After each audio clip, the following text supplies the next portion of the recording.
Hello guys, स्वागत है आपका more than a married couple but not lover season 2 के एक और एक्सप्लेनेशन वीडियो में। लास्ट वीडियो के एंड में हमने देखा था शियोरी और जीरो स्कूल में थे और शियोरी रोते हुए पुराने दिन की बात कर रही थी। अब हम उसी का फ्लैशबैक देखते हैं। वो एलिमेंट्री स्कूल में थे और मिडिल स्कूल में जाने ही वाले थे और शियोरी जीरो को देखते देखते खो गई थी। ओमेई उससे कहता है, अगर तुम इसी तरह सोच में डूबी रहोगी तो मिडिल स्कूल में सब तुम्हें बुली करेंगे। शियोरी मिडिल स्कूल के लिए उसे गुड लक विश करती है। ओमेई कहते कितनी कमजोर आवाज है, तुम्हें पक्का बुली किया जाएगा। फिर जीरो वहाँ आया था और शियोरी से कहा था, तुम चिंता मत करो, मैं अपनी वॉइस को लाउड करने की प्रैक्टिस करूंगा जिससे ओमेई की जगह मैं तुम्हें बचा सकूं। शियोरी की दोस्तों ने उससे कहा, ये दोनों लड़के तुम्हें लाइक करते हैं, पर क्या तुम करती हो? शियोरी मन में कहती है, हर कोई किसी न किसी को लाइक करता है, पर मेरा प्रिंस हमेशा से जीरो है। और जब हम मिडिल स्कूल में गए तो भी ये नहीं बदला। वो मिडिल स्कूल में भी एक साथ स्कूल जाते थे और रास्ते में जीरो ने बताया था वो लाउड वॉइस की प्रैक्टिस कर रहा है। शियोरी मन में कहती है, जीरो हमेशा मेरी दुनिया में था। उसका सोचना था,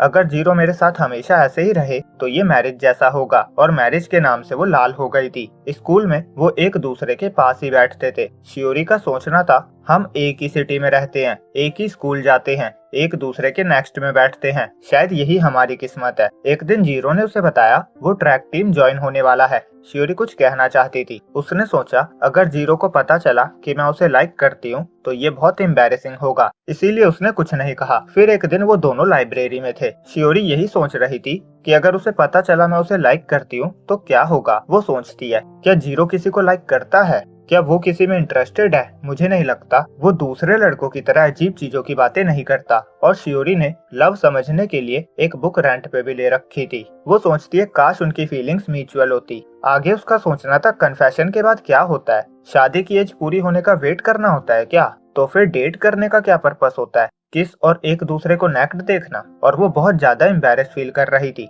और जीरो कोई बुक ढूंढ रहा था। उसे वो मिल गई थी। वो शियोरी को बताता है। शियोरी कहते, तुम बहुत लाउड हो, हम लाइब्रेरी में हैं, धीरे बोलो। जीरो कहता है, ये मेरी लाउड बोलने की प्रैक्टिस की वजह से हुआ है। शियोरी सोचती थी, अगर जीरो से लाइक करता तो वो बहुत खुश होती। उसने कभी नहीं सोचा अगर दोनों लव में हो तो वो आगे क्या करेंगे, और वो सोचना भी नहीं चाहती थी क्योंकि जीरो के साथ रहना ही उसके लिए काफी था। फिर स्पोर्ट्स डे आया था। जीरो की रनिंग से सब इम्प्रेस हो गए थे। शियोरी ने सबको बताया था वो एलिमेंट्री स्कूल से ही फास्ट है। और एक दिन कुछ लड़के लड़कियों की चेस्ट की फोटो लेकर उनके चेस्ट को पॉइंट दे रहे थे, जैसे ये 70, ये 50। और एक लड़का शियोरी की चेस्ट की भी फोटो ले लेता है और कहता है, ये तो पक्का 100 पॉइंट है। शियोरी रोने लगती है। जीरो अभी अभी वहाँ आया था। वो देखता है शियोरी रो रही थी। उसे रीजन पता चलता है तो उसे बहुत गुस्सा आता है। वो चुप बैठने वाला नहीं था, पर शियोरी ने उसे रोक दिया था। उसने कहा था, किसी को भी इस बारे में मत बताना, मैं नहीं चाहती किसी को इस बारे में पता चले। शियोरी की दोस्तों ने जीरो से कहा था, अब हम एलिमेंट्री स्कूल में नहीं है,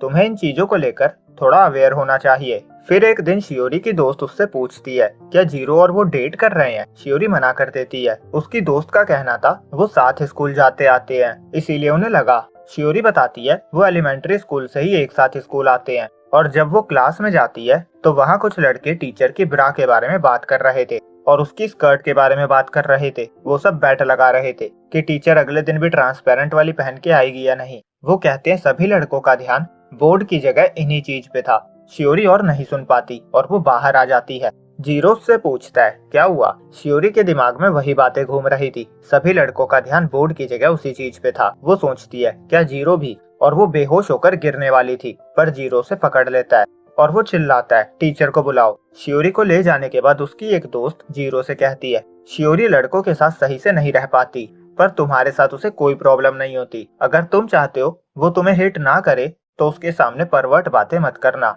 जीरो को याद आता है, उसे बचाते हुए उसका हाथ उसकी ब्रेस्ट पे था।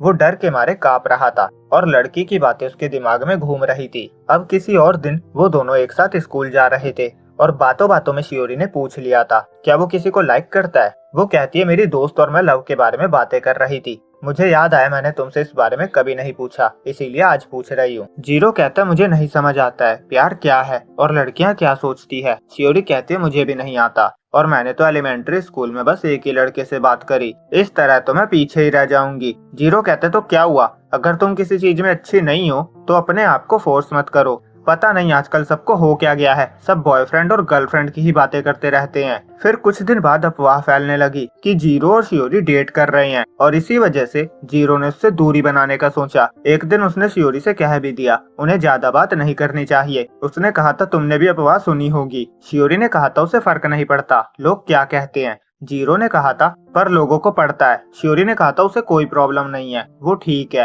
पर जीरो का कहना था वो ठीक नहीं है, इसीलिए सॉरी। अब एक दिन जीरो के पेरेंट्स शियोरी के घर जा रहे थे। वो बताते हैं शियोरी यहाँ से शिफ्ट हो रही है। जीरो को ये पता नहीं था, पर जैसे ही उसे पता चला वो शियोरी को पार्क में मिलने के लिए बुलाता है। वो बताना चाहता था उसने बात करने से मना करा है पर वो उससे प्यार करता है। जब वो पार्क में मिलते हैं तो शियोरी बताती है उसके पेरेंट्स उसे प्राइवेट स्कूल में डाल रहे हैं। जीरो से आई लव यू कहने वाला था पर शियोरी कहती है चाहे हम अलग भी हो जाए पर फिर भी तुम मेरे दोस्त रहोगे ना। जीरो ने कहा था हमारे बीच कुछ नहीं बदलेगा। तो अब आप समझ गए होंगे लास्ट एपिसोड में शियोरी क्यों कह रही थी तुमने कहा था कुछ नहीं बदलेगा। और सीन वापस प्रेजेंट में आता है। जीरो मन में कहता है उस टाइम मैं बताना चाहता था मैं क्या फील करता हूँ। मैं अपना लव कन्फेस करना चाहता था भले ही मुझे रिजेक्शन क्यों ना मिलता। पर वो होपलेसनेस मुझे आज प्रेजेंट में भी ले आई है। मैं आज भी नहीं बदला, मैं आज भी कन्फेस नहीं कर सकता। वो मन में कहता है मुझे हमेशा से पता था मैं तुमसे प्यार करता हूँ।